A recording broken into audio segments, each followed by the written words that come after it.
Okay, another e-learning on agriculture and fisheries. So let's start by typing this website, no? extension.gov.ph. Okay. Naglo-loading.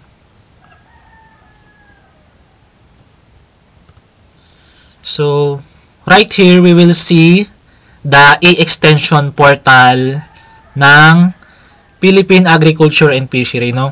Headed by, syempre, of course, by Department of Agriculture e-extension program with the Agricultural Training Institute as the lead implementing agency in collaboration with other government agencies, state universities and colleges, and non-government organizations.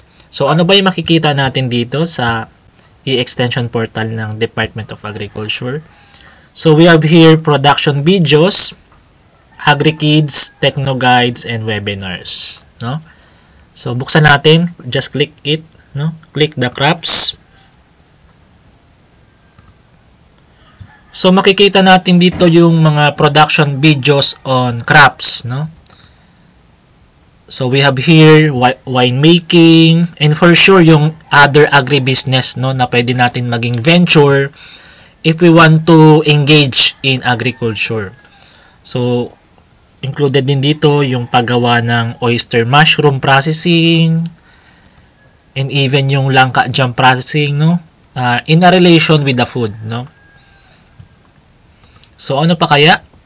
So, meron din sila ditong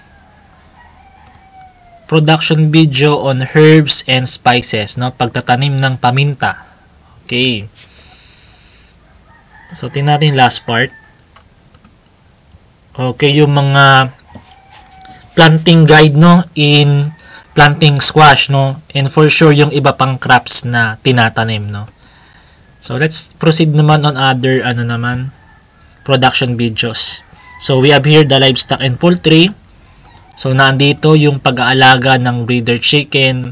And, for sure dito, no, mas madali siyang maintindihan kasi nga, yung pagkagawa ng video, no, nung presentation, mostly, no, naka-Tagalog, no, na mas madali nating ma-adapt yung technology that they presented. Okay? So, nandyan yung sa poultry, nandyan, dami.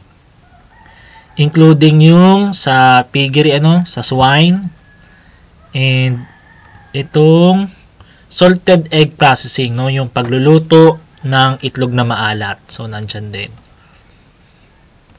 So, ano pa kaya? Dito naman sa marine and fishery, wala pa silang production videos on marine and fisheries. Social technology, wala pa din. This one, sustainable agriculture. Oy, meron, So, meron dito pangangasiwa ng mga insekto, pag-aalaga ng tanim na gulay. So, tingnan natin to, no? Ito, paggawa din ng fermented fruit juice, plant juice, and even the OHN. So, tingnan natin. So, yan. Okay. FFJ. Oh, yun. So, much better, no? Kasi talagang naka-video sila at tsaka Tagalog yung pagka-present ng kanilang mga video. And how to make soil media, nandyan din. So, meron din siyang AgriKids, no?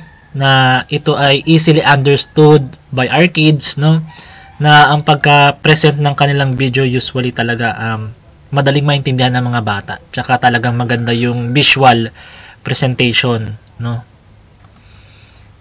And Techno Guides.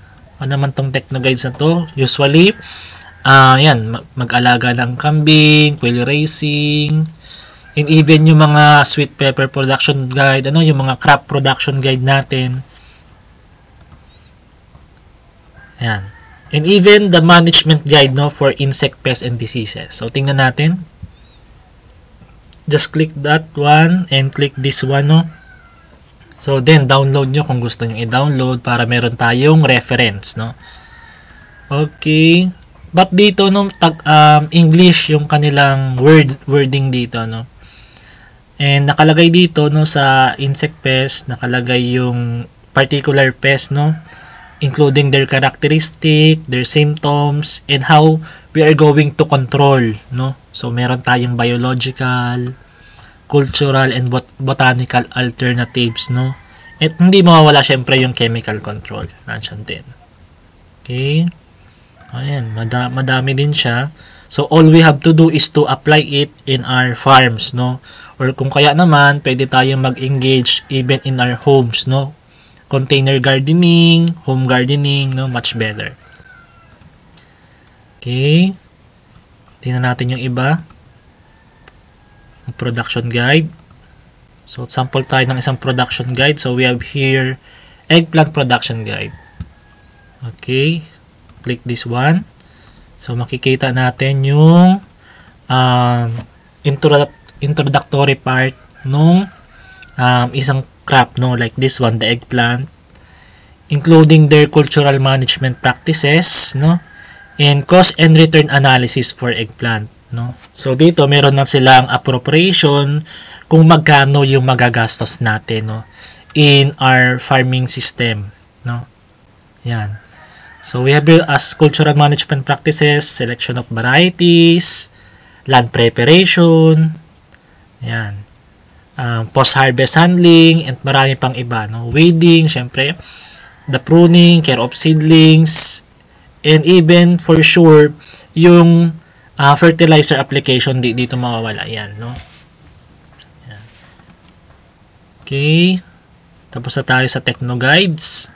Let's proceed naman on webinars. So, dito sa webinars, may mga video dito na siyempre, punong-puno pa rin siyempre ng knowledge no, regarding in our agriculture.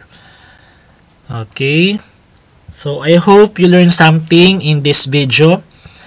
This is e-extension.gov.ph, no, one of the program ni Department of Agriculture. So, happy learning and God bless.